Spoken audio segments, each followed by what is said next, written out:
Why, hello and good morning, everybody. It's Hammer. Today is Monday, March 17th, 2025. I, of course, am here with the Daily Mortgage Rate Update, the only place on the web where you can join me live each and every weekday morning, 9:30 a.m. Eastern Time. Coming to you to tell you all about what's going on with rates and pricing this morning. If you're here live, say good morning. If you're watching on the replay, go ahead and give me hashtag replay in the comments. Let me know that you were here. Let Facebook and YouTube know that you were here. If you're on Facebook, don't forget to give me a thumbs up. And if you're on YouTube, go ahead and subscribe. If you'd like a reminder that I'm going live each morning, you can also get that at www.hmmr.io/reminder. Here's the secret. You don't even need the www. Just hmmr.io/reminder. If you'd like a reminder that I am going live each morning and to let you know we are here, let's go ahead and say hi to all our live folks here this morning. And happy St. Patrick's Day to you. Hopefully you all weren't drinking too much green beer over the weekend and you're having an amazing Monday morning. Ron Siegel said today is National Corned Beef and Cabbage Day. That would make sense, right? Amazon's running a special on Beano too. I got you, my friend. I got you. Will you be eating or have you been eating corned beef and cabbage? That's the question of the day. Do you like corned beef and cabbage? And will you or have you eaten it this weekend / today? There's the question of the day. Let me know in the comments. I will pop that one up for you. Question of the day. St. Patrick's Day, of course, kind of a bit of a tradition. Did you have any corned beef and cabbage, and will you or have you eaten it today? I went to Costco yesterday, and my wife's like, "Oh, let's have corned beef and cabbage." So that's what we did have yesterday for dinner was corned beef and cabbage. That was exactly what we had. And good morning to all of you that are here. Let me know about yours. And while we're doing that, let's say hi to the rest of the live folks we got here this morning. Good morning, Megan Lindberg. Good morning, Mallory Fotiadis. Good morning, Monica Dinkins. Charlie Bedita, great to see you, my friend. Allison Foy, good morning. Harry Dennis, great to see you. Ron Siegel's going to be eating some of that today, he says. Taylor Henry, good morning, Allison Foy. Like it, but no plans to eat it. Sean Segaloff, hate cabbage. I'll get corned beef sometime during the week when the amateurs have gone home. You know, yeah, if you hate cabbage, then you're not going to want sauerkraut with it either, right?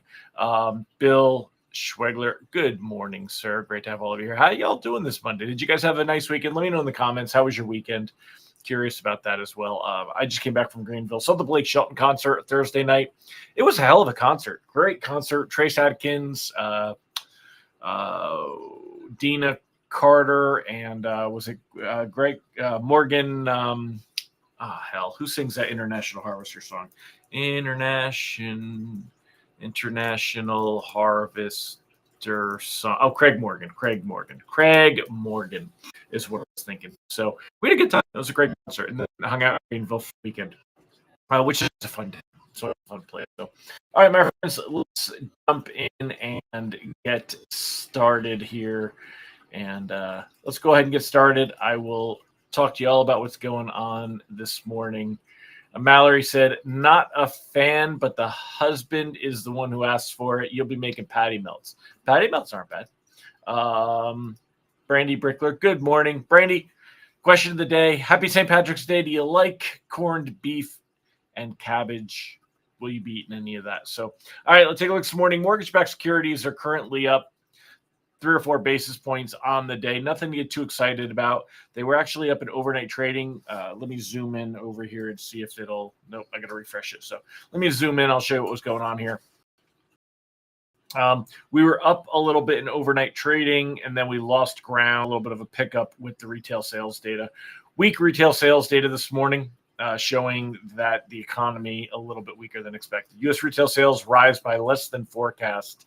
Value of retail purchases increased 0.2% in February. January was revised to a 1.2% decline, the biggest drop since 2021. Retail sales rose by less than forecast in February, and the prior month was revised lower, adding to concerns of a pullback in consumer spending. That's going to come into play as this week as markets look to Powell and the Fed for signs of what we're going to see with the Fed and possible rate cuts and that kind of a thing. 10-year Treasury yield back a hair below 4.30. Not enough to get excited about. Definitely need to be aware. If you look here, Friday, we did end the day at 4.31. This morning, we're down just a little bit on that 10-year Treasury yield. Neither of these are anything to get excited about by any means, which is why, we've got the Fed meeting on Wednesday. That's the thing. So what do you think? Do we lock anything before Wednesday? Right now, we don't have to worry about things creeping. So if we see like fear of a reprice worse, I would lock. Otherwise, we can cautiously float into that Fed meeting. Let's go ahead and throw that onto the lock advice. Cautiously float everything for now with eyes on the Fed meeting. I don't think the Fed meeting is necessarily going to help us, though. Keep that in mind. But I'm going to go ahead and throw that down in the and there. Ron says maybe the Atlanta Fed will correct with their GDP forecast of a big Q1 drop. Maybe. Nathan said corned beef and cabbage goes to the same place as meatloaf. Dude, come on. Oh, man. Happy St. Patrick's Day, Mick Hammer. Yep. Thank you, John Jones. Appreciate it. I actually do have some of the Irish in here or Scottish or all that kind of stuff in there. So anyway, as we take a look here, mortgage-backed securities, we did get some support from the 25-day moving average, this blue line. I don't put a tremendous amount of stock in that, but it did actually give us a little bit of support here, arguably. Again, we're watching this 10-year Treasury yield. It's not likely we're going to see too much movement ahead of the Fed meeting on Wednesday. When we take a look here at what we've got going on this week, that's really kind of what our focus is. When we look at this week, and let me size this down so it fits into, there we go. Hold on a second. I'm going to make this fit into the window that I have open here. Bear with me a minute as we squeeze this over. There you go. So, this week we've got retail sales came out this morning, and that's it for the day. There's really nothing else going on today that we have to worry about. Tomorrow, we get some housing data. You get the 20-year Treasury auction, but really nothing happening tomorrow either. It's more Wednesday, of course, where we have all the Fed action. So the Fed meeting starts on Tuesday. It concludes on Wednesday. We're going to get the Fed dot plot this week. So they're going to have their projections for where rate cuts are and where rates end the end of the year. Now, right now, markets currently we're at 4.25, right? 1 rate cut, 2 rate cuts. So it's almost a tie between 2 and 3 rate cuts that markets are pricing in. If we see markets like what the Fed says and start to price in the idea of 3 rate cuts, you could see a little bit of improvement this week after the Fed meeting. If we see that markets don't like what's said and expectations fall, then we'll see rates get a little bit worse. The reality is we're not going to see rates get much better, but we're also not going to see them get much worse, right? So right now we've been at the low point using Mortgage News Daily as a reference point, 6.70, but we've been right around that 6 7/8 area here, right around 6.81, a little bit above 6 1/4. So we were down below about 6 1/4, or I'm sorry, 6 3/4, and now we're up to 6 7/8. So you're right there. Gravity just kind of holding steady, gravity holding us here.